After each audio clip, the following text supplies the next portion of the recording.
Hello everybody, it's me again, just with a midweek video. I thought I'd show you something you can do really quick and easy. Middle of the week, we've got some chicken.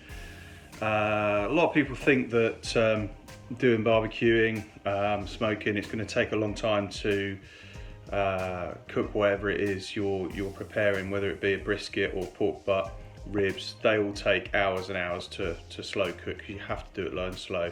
So with it being middle of the week, I thought I'd try something for you today that you can prep in no time at all. It's only going to take a few minutes for me to do the prep on this, the same as any normal meal. And okay, we've got to get the smoker going, but this should be a really good alternative, certainly as the weather starts to improve as we go towards spring. Something that anybody can give a go midweek or at the weekends. Really good high impact stuff as well, so you should be able to impress people with this if it's something you're going to do at a party at the weekend, and makes a nice alternative to the regular kind of chicken thighs, chicken drums that people burn to hell on a barbecue. We're not going to be doing any of that. This is just going to be high temperature smoking, so we're going to cook at about 300 degrees, which is obviously a bit higher than some of the stuff we do for brisket and for chicken, brisket and pork. With these being smaller pieces, we're going to be doing boneless chicken thighs. They cook at a much quicker time, and we can cook them at higher temperature. So let's get to have a look at it. Alright, so this is what we're going to be cooking with today. Some really basic ingredients. None of this is expensive. I've been using chicken thigh fillets for a very long time now. I always use them in curries, fajitas, things like that. I don't use breast because breast tends to be quite stringy and dry. It's very easy to overcook it. It's not very forgiving. Chicken thigh fillets are brilliant because apart from a little bit of prep work that you have to do, where you just have to make sure you kind of feel it with your fingers just to see if there are any shards of bone or anything, they're pretty good normally. Minimal prep, a little bit of trimming, but really good flavour and really good retention of moisture as well. So certainly in curries and things like that, they're perfect. They're really good for this today. We're going to be putting inside those, we're going to be using some green chilies, so jalapeno type peppers. We're going to be de-seeding these for the folks that don't like too much heat, but you can keep the seeds in. We're going to be filling them with a garlic and herb soft cheese, like a cream cheese, but you can use any cheese at all. The reason for using cream cheese and not say like grated cheddar or like one of your normal hard cheeses, basically they would just melt way too quickly and just ooze out everywhere. This has a really good ability of withstanding high temperatures, so it's perfect for this cook. I've got some of my general barbecue rub, which I make up myself, which is mainly paprika, smoked paprika, a little bit of sugar, but not too much sugar content, salt, pepper, cumin, garlic, a little bit of onion. So we're going to use that just for seasoning. We're not going to be really doing a big rub or anything, it's purely for seasoning. And then we're going to wrap it with some really good quality dry cured bacon, smoked bacon. Streaky, so there is a little bit of fat in there, not very much fat. You could ideally do with a little bit more, to be honest, just to keep the moisture in the meat, but this will be perfect. Right, let's show you how we prep it. So these are the chicken thighs. They're already boneless and skinless, so a lot of the prep's been taken out of this. I used to have to buy these bone in and then do the filleting. That was a bit of a pain, but nowadays they're pretty good. The only thing you will find is that they do still need a little bit of trimming, as I say, so the only way to do that, for example here, I'd definitely tidy all these pieces up. Just get yourself a really good sharp sort of paring knife, a small knife, something you can get into nooks and crannies really easy with. Tidy all that up and just make sure you feel around this area here just to see if there's any fragments of bone just from where they've been filleted. But it only takes a few minutes, and then we're on to the good stuff, which is filling them. Alright, so now these are all nicely trimmed up. I've just washed my hands because this next part doesn't really involve any actual contact. It's always a good idea when you're preparing chicken, more than many other meats, but poultry in general. I always have a layer on top of my chopping board, something that's going to be really easy to wipe down afterwards. Yeah, obviously chicken's quite notorious for bacteria if you don't prepare it properly, so just be careful, wash your hands quite thoroughly, and you'll be okay. So next thing I'm going to do is just take this pre-made rub and just give it a fairly light coating.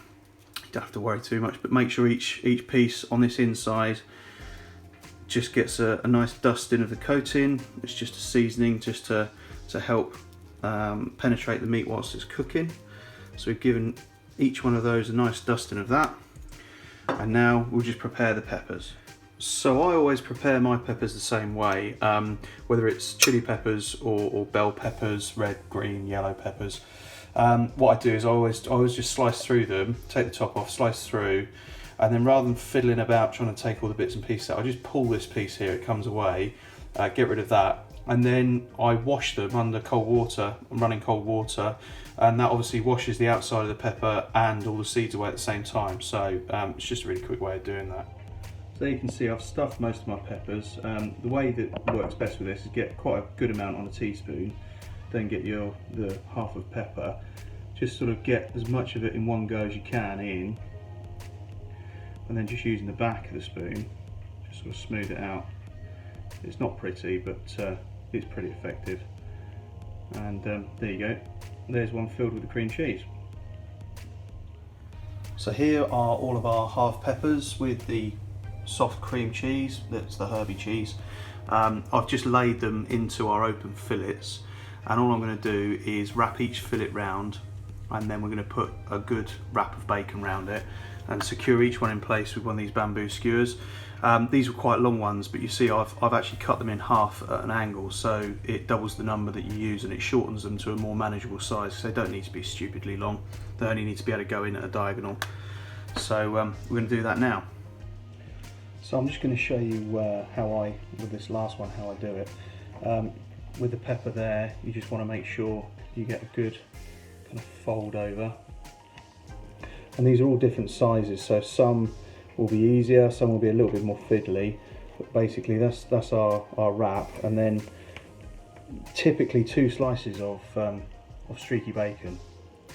So some of them will be in larger ones, they do take a third piece, but you don't want to scrimp on this. Just make sure you kind of give it a fairly tight wind, because this is going to act as a bit of an insulator, but it's also going to act as a binder as well, just to try to keep everything in there and keep everything nice and tight. I'm just winding round, doing some overlaps. This one is definitely going to take 3 pieces. And then when you get to the end, again, just make sure you go over, just cover everything. The ends can stay a little bit open, that's not too much of an issue, but what you want to do is take your skewer or your toothpick, and I always do the most pointy one first. If I've used I'll split this one in half, and then just go in a diagonal and make sure you kind of cover over the overlap from where the end was.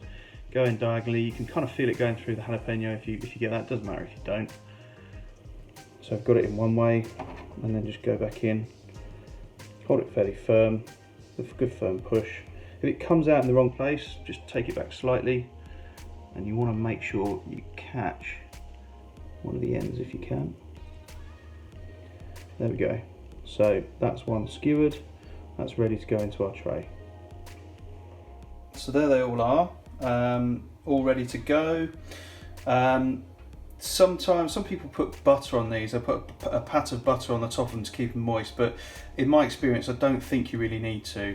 You can if you're really sort of conscious of them drying out, but I'm going to run it at 300 degrees as I said earlier, and hopefully it should be okay. One last thing I'm going to do before I put them on is I'm just going to give it a good sprinkling over the top of the bacon with the rub again. And we will revisit that again later, about, I think probably about an hour or so into the cook. We'll have a little look and see how things are going, and we might add a little bit more of the seasoning. But that's everything for now. 300 degrees Fahrenheit that is, on your barbecue, your kettle. I'm going to be using a kettle barbecue, and what that will enable us to do is get a nice crispiness on the bacon, and get the inside up to temperature fairly quickly. We're going to be looking for, at the first stage, about 165. 160, 165 would be our internal temperature. We'll get a probe in around about an hour after cooking, and it should be about ready to then take them off, and we're going to show you how to glaze them as well. And then ultimately they need to be up at around 175 internal temperature, 175 Fahrenheit. So it's nice, it's still nice and light out here actually. February, it's getting there slowly, springtime. Here's our coal. You can see huge pieces of the A-grade restaurant quality coal. I'm not going to need too much today because I'm only going to have to cook for a couple of hours, so that's quite good. Let's just get these firelighters lit and get our starter chimney on. And in there I've got what was left over from the coal from the last video I did, which was the pulled pork. When you've choked down your fire, if you've got a load of coal left over, don't throw it away because it's still unused fuel basically. So that's up, ready to go. Be ready in about 20 minutes, I suppose.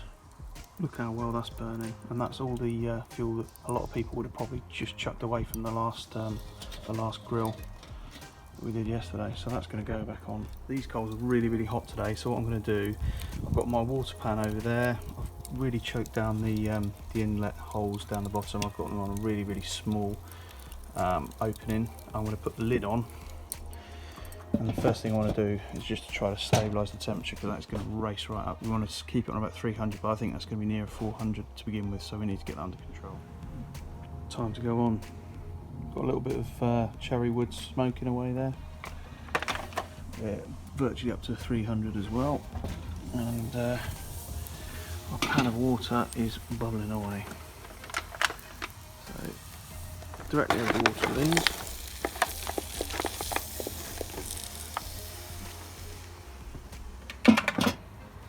these. See you in an hour.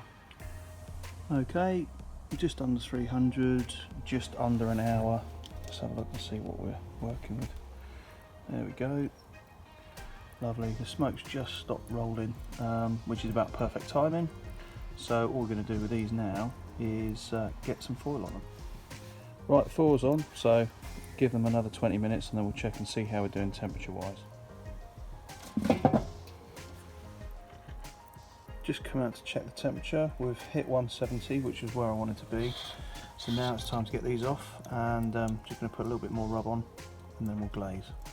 Okay, so here we are. What I want to do is just take them out of here, and where they've been sat in that in the juices, which is great for moisture retention, I'm just going to pop them up here and hit the undersides of each one of them a little bit more rub.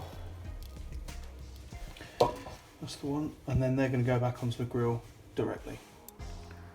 So there we go. I've just put them with that that bottom side up, directly over the water and away from the coals, and going to put the lid on and give them about 10 minutes to set that rub.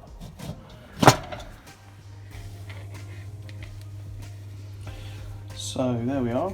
I've just flipped them all back over again, so they're back to their original side, and the next stage is just to get some glaze on them, and for that we're just going to dip them. So I've transferred them back to the original aluminium foil pan they were in, and what I've done is taken some of my master barbecue sauce that I make in one of my videos, and we've just put that and mixed it with some clear honey and warmed it up, and now I'm just going to go, I would normally brush these, but to be honest it's just as well to just pour them.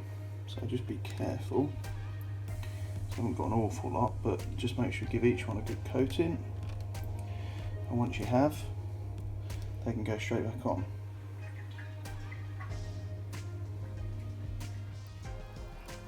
All nice and glistening, lid back on, and give it another 10 minutes. How do you think they're looking? Amazing. They're ready to pull. Let's get them off. There we are. Just need to pull these sticks out and they'll be ready for serving. There we are, ready for eating now. Sweet and sticky, smoky, sucking at a little bit of that pepper twang on the from the jalapeno. That cream sauce as well. I'm going to get one and just cut it open so you can have a look at it. Look at that lovely dark colour, really nice rich red colour. And they're a real showstopper if you do it. I mean, it's great as a midweek meal. I'm having mine this evening. Was it Tuesday night tonight? Or else do a whole pile of them and you can cut them in half and serve them as a really good party food as well. But it's really minimal effort, maximum results. Look at them.